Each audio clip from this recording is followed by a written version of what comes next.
Hay evidencias suficientes de que los teólogos adoptaron las ideas de los filósofos para formular la doctrina del alma inmortal.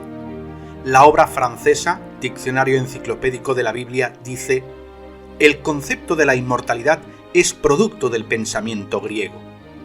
Y la enciclopedia judía afirma: la creencia de la inmortalidad del alma llegó a los judíos por el contacto con el pensamiento griego y sobre todo mediante la filosofía de Platón, su principal exponente. Platón vivió en el siglo IV antes de la era común. Esto era lo que creía Platón. El alma es inmortal e imperecedera, y nuestra alma ciertamente existirá en otro mundo. Pero, ¿cuándo se infiltró en el cristianismo esta filosofía pagana?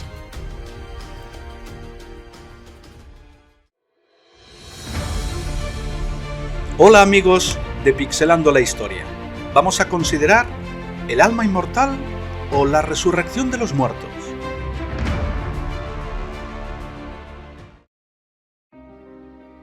La Nueva Enciclopedia Británica dice: desde mediados del siglo II, los cristianos que habían recibido alguna educación en la filosofía griega empezaron a sentir la necesidad de expresar su fe en los términos de esta, tanto para su propia satisfacción intelectual como para convertir a los paganos educados.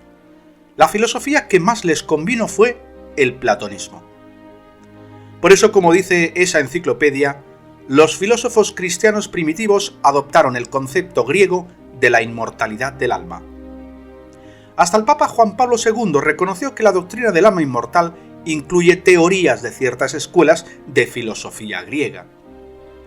Pero el aceptar teorías de la filosofía griega significó que la cristiandad había abandonado la verdad sencilla expresada en Génesis 2:7. El hombre vino a ser alma viviente. Con todo, la enseñanza del alma inmortal se remonta a un tiempo de mucho antes de Platón. En el libro La religión de Babilonia y Asiria, por Maurice Jastrow, leemos: el problema de la inmortalidad ocupó la atención seria de los teólogos babilonios. La muerte era pasar a otra clase de vida. Además, el libro Religión egipcia, por Siegfried Moritz, declara: los egipcios primitivos consideraban la vida después de la muerte sencillamente como una continuación de la vida en la tierra.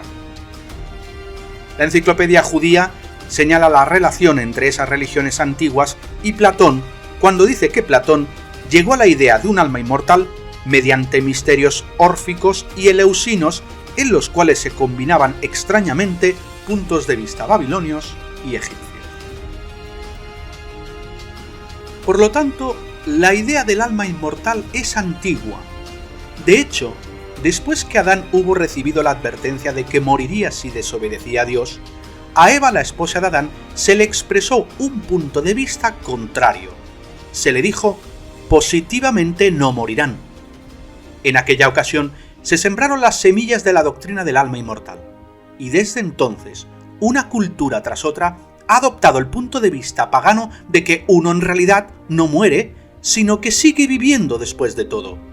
Esto incluye a la cristiandad, la cual llevó a sus seguidores a la apostasía en oposición a los propósitos y la voluntad de Dios. Pero, ¿quién condujo a los humanos a creer esa mentira? Jesucristo identificó a ese cuando dijo a los líderes religiosos de su tiempo: ustedes proceden de su padre el diablo y quieren hacer los deseos de su padre. Cuando habla la mentira, habla según su propia disposición, porque es mentiroso y el padre de la mentira. Así fue Satanás quien desarrolló la idea del alma inmortal para alejar de la adoración verdadera a la gente. El derrotero de vida de uno y lo que pueda esperar para el futuro se coloca en la senda incorrecta si uno cree en doctrinas que se hayan derivado de la primera mentira que se registra en la Biblia. Aunque en aquel tiempo Eva quizás entendió que la serpiente quería decir simplemente que ella, como criatura de carne, no moriría en absoluto.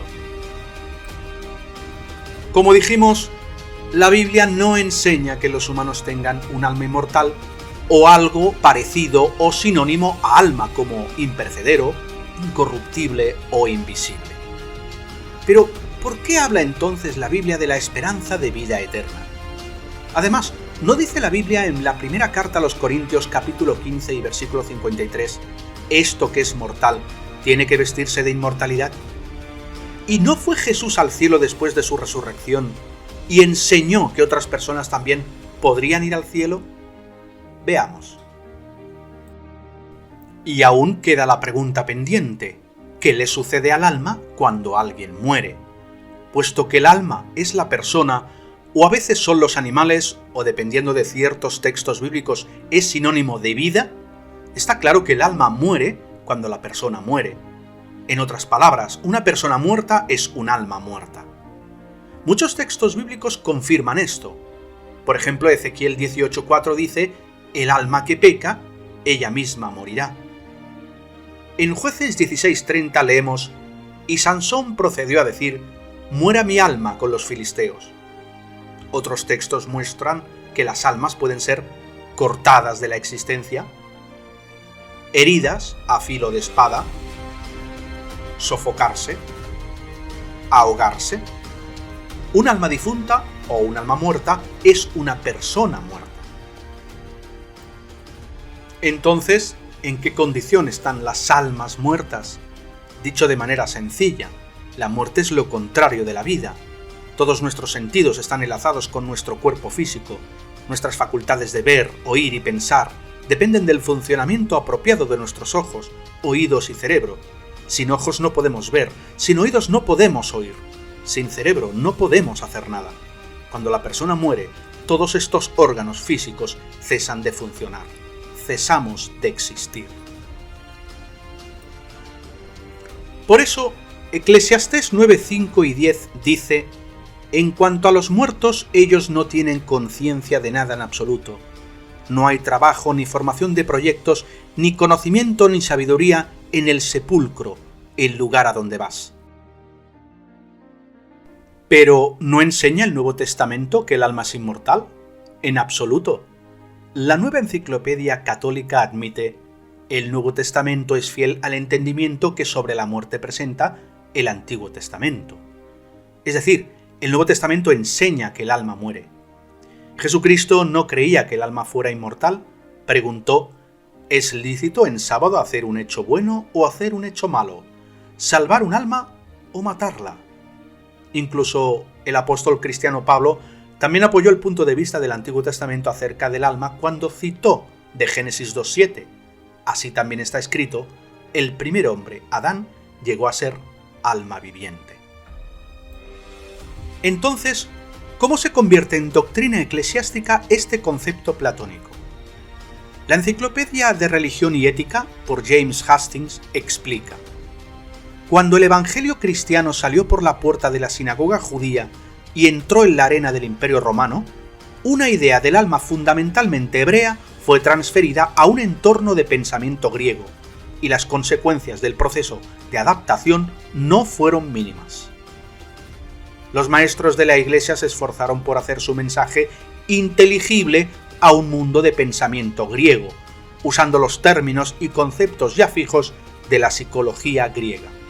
Hubo teólogos judíos que también empezaron a manifestar vigorosas influencias del platonismo en sus escritos, como Filón de Alejandría. De modo que la enseñanza bíblica sobre el alma fue descartada y sustituida por una doctrina que sin lugar a dudas era pagana. De ningún modo se puede justificar esto sobre la base de que al hacerlo el cristianismo sería más atractivo para las masas. Al predicar en Atenas, el mismísimo corazón de la cultura griega, el apóstol Pablo no enseñó la doctrina platónica del alma.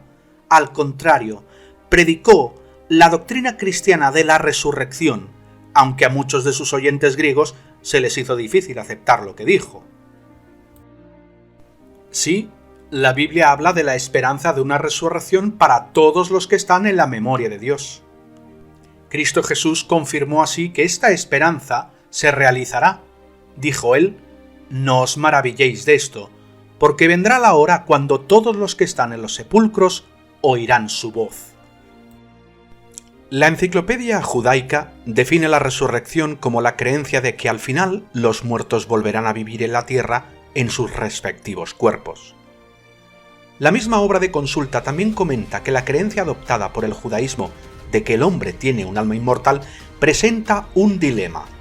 En realidad, ambas creencias, la de la resurrección y la de la inmortalidad del alma, se contradicen. En los funerales que se llevan a cabo en la cristiandad, se suele hablar de la resurrección y al mismo tiempo de que el alma sobreviva a la muerte. Por ejemplo, los clérigos protestantes suelen recitar estas palabras que habremos visto muchas veces en películas o en documentales. Por cuanto el Dios Todopoderoso quiso en su sabia providencia separar de este mundo el alma de este hombre, por tanto, nosotros encomendamos su cuerpo a la tierra a la tierra, ceniza a la ceniza, polvo al polvo, con la esperanza y la certeza de la resurrección a la vida eterna de todos los que durmieron en Cristo. Esta afirmación hace que la gente se pregunte qué enseña la Biblia, si la resurrección o la doctrina de un alma inmortal. El profesor Oscar Cullmann, un protestante francés, en el libro La inmortalidad del alma o la resurrección de los cuerpos, menciona: existe una diferencia radical entre la esperanza cristiana de la resurrección de los muertos y la creencia griega en la inmortalidad del alma. El hecho de que el cristianismo ulterior haya establecido más tarde un nexo entre esas dos creencias y que el cristiano medio siga hoy confundiéndolas pura y simplemente no ha podido decidirnos a guardar silencio respecto a lo que, con la gran mayoría de los exégetas, tenemos por verdadero. Toda la vida y todo el pensamiento del Nuevo Testamento están dominados por la fe en la resurrección. El hombre entero, que ha muerto realmente, es llamado a la vida por un nuevo acto creador de Dios. No obstante, puesto que las iglesias de la cristiandad creen en la inmortalidad del alma, esto les presenta un dilema. ¿Cómo pueden conciliar ellas la resurrección del hombre entero, como Jesús la demostró, con el creer en un alma inmortal que ya existe en el cielo o en el infierno? La Enciclopedia Católica afirma: el Cuarto Concilio de Letrán enseña que todos los seres humanos, sean escogidos o réprobos, se levantarán de nuevo con los propios cuerpos que actualmente llevan consigo.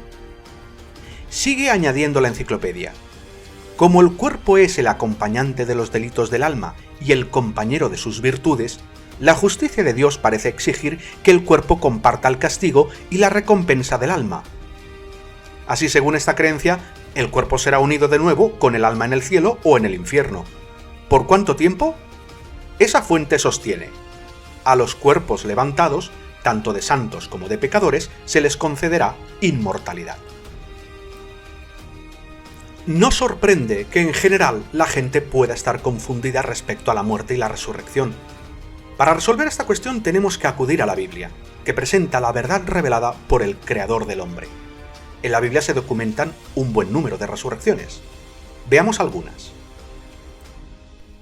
En su carta a ciertos judíos que se habían convertido al cristianismo, el apóstol Pablo mencionó que algunas mujeres de fe recibieron a sus muertos por resurrección. Una de aquellas mujeres vivió en Sarepta, una localidad fenicia de la costa mediterránea cercana a Sidón. Por desgracia, el hijo de esta mujer enfermó y murió. El profeta Elías lo llevó de inmediato a la cámara del techo donde se alojaba y le suplicó a Dios que le devolviera la vida al muchacho. El milagro se produjo y el joven, según la expresión bíblica, llegó a vivir. Elías se le entregó a su madre y le dijo: «Mira, tu hijo está vivo». En otra ocasión, el profeta Eliseo le devolvió la vida al hijo único de un matrimonio que había muerto por un fuerte dolor de cabeza en la ciudad de Súnem.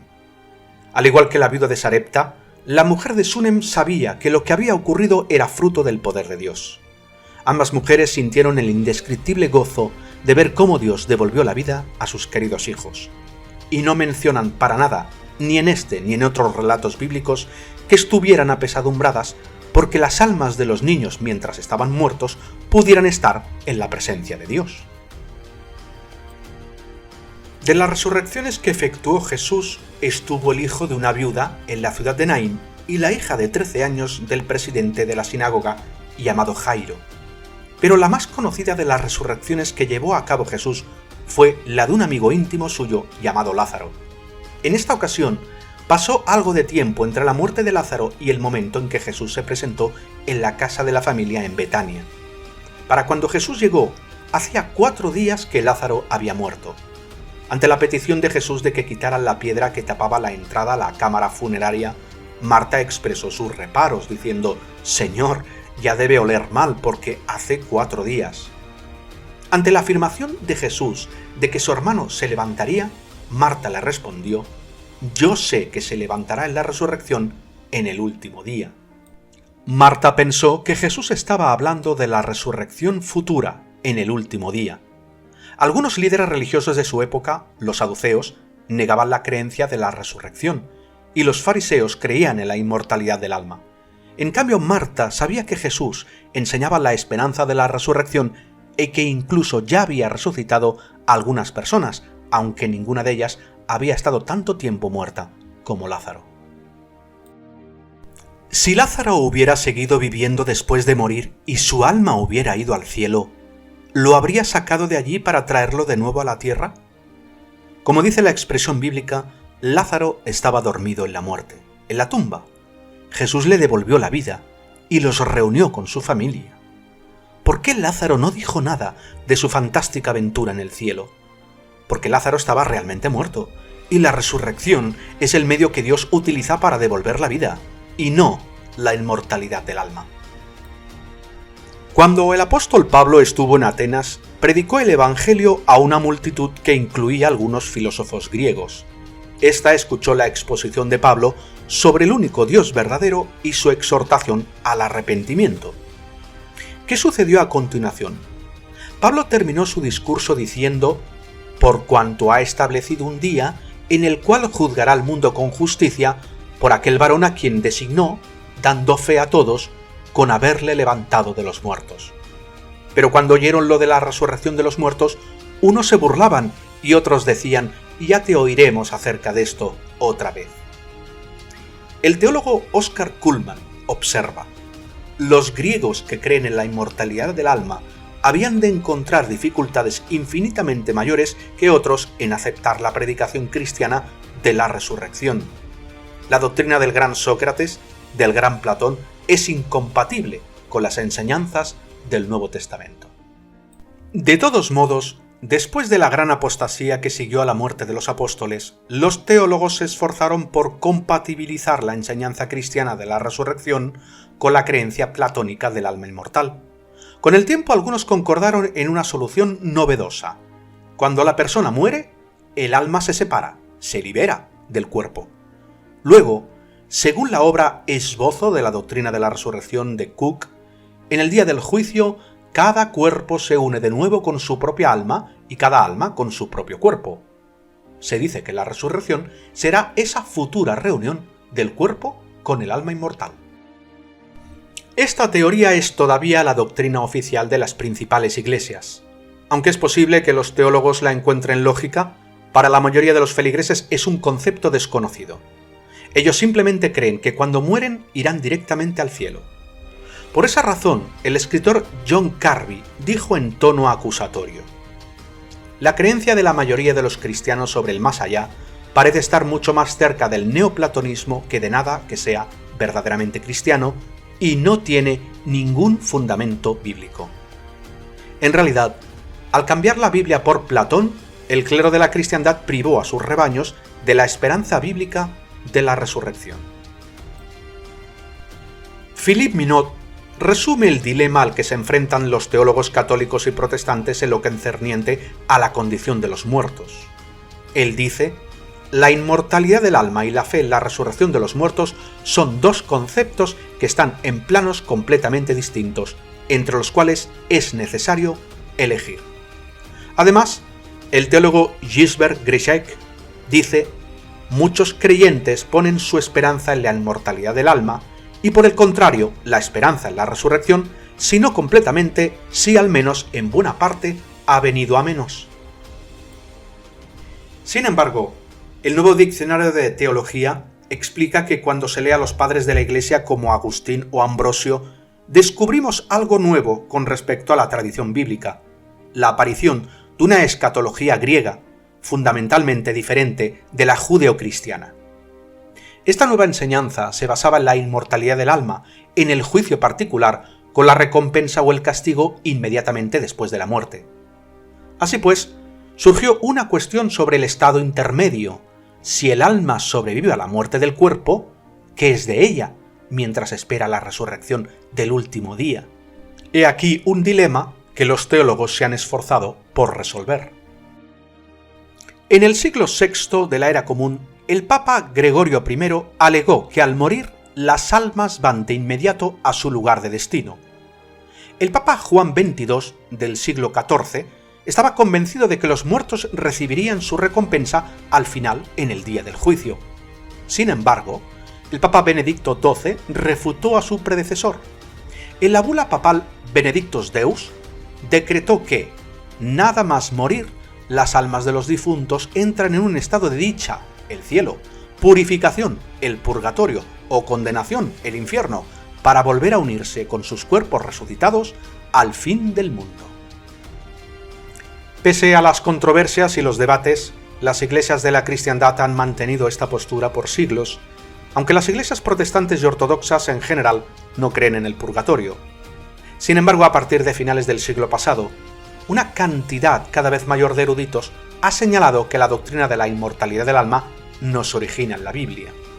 La Enciclopedia de la Religión dice: es común que la teología moderna trate ahora de ver al hombre como una unidad que se disuelve totalmente al morir. Por esa razón, a los comentaristas de la Biblia les resulta difícil justificar la existencia de lo que se ha llamado un estado intermedio. ¿Habla la Biblia de tal estado o presenta una esperanza distinta? El Catecismo de la Iglesia Católica dice: para resucitar con Cristo es necesario morir con Cristo. Es necesario dejar este cuerpo para ir a morar cerca del Señor. En esta partida, que es la muerte, el alma se separa del cuerpo, se reunirá con su cuerpo el día de la resurrección de los muertos. Pero dice Pablo en estos textos que el alma sobrevive a la muerte del cuerpo y entonces espera el juicio final para reunirse con el cuerpo. En la segunda carta a los Corintios capítulo 5 y versículo 1, Pablo hace referencia a su muerte y dice: porque sabemos que si nuestra morada terrestre, este tabernáculo, se deshiciere, tenemos de Dios un edificio, una casa no hecha de manos, eterna, en los cielos. ¿Estaba pensando en el cuerpo una vez que lo abandona el alma inmortal? No, Pablo creía que el hombre es un alma, no que tiene un alma. Pablo era ungido por espíritu, cuya esperanza, como la de sus hermanos del siglo I, estaba reservada en los cielos. Por eso, como dice 2 Corintios, deseaba con intenso anhelo resucitar para ir al cielo como espíritu inmortal en el momento señalado por Dios. Hablando de esta esperanza, escribió: «He aquí, os digo un misterio, no todos dormiremos, pero todos seremos transformados, en un momento, en un abrir y cerrar de ojos, a la final trompeta, porque se tocará la trompeta y los muertos serán resucitados incorruptibles, y nosotros seremos transformados». En la segunda carta a los Corintios capítulo 5 y versículo 8, Pablo dice: «Pero confiamos y más quisiéramos estar ausentes del cuerpo y presentes al Señor». Algunos creen que estas palabras hacen referencia a un estado intermedio de la inmortalidad del alma en espera. Estos aluden también a la promesa que hizo Jesús a sus fieles seguidores de que iba a prepararles un lugar en el que los recibiría en casa a sí mismo. Pero ¿cuándo se realizaría esa esperanza? Cristo dijo que sería cuando viniera otra vez en su presencia futura. Del mismo modo, Pablo dijo en 2 Corintios 5 del 1 al 10 que la esperanza común de los cristianos ungidos era heredar una morada celestial, esperanza que se realizaría no mediante una supuesta inmortalidad del alma, sino mediante una resurrección durante la presencia de Cristo. El exégeta Charles Mason llega a la conclusión de que, según a los Corintios 5 del 1 al 10, puede entenderse bien sin tener que recurrir a la hipótesis de un alma inmortal en un estado intermedio. En Filipenses 1, 21 y 23, Pablo dice: «Porque para mí el vivir es Cristo y el morir es ganancia, porque de ambas cosas estoy puesto en estrecho, teniendo deseo de partir y estar con Cristo, lo cual es muchísimo mejor». ¿Hace referencia Pablo en este versículo a un estado intermedio de la inmortalidad del alma? Eso piensan algunas personas.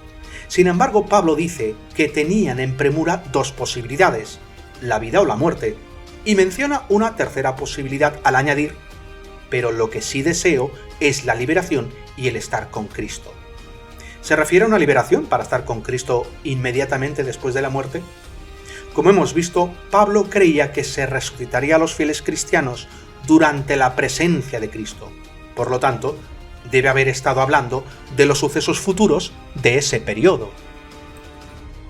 Esta idea puede apreciarse en las palabras que escribió en Filipenses 3:20 y 21 y 1 Tesalonicenses 4:16.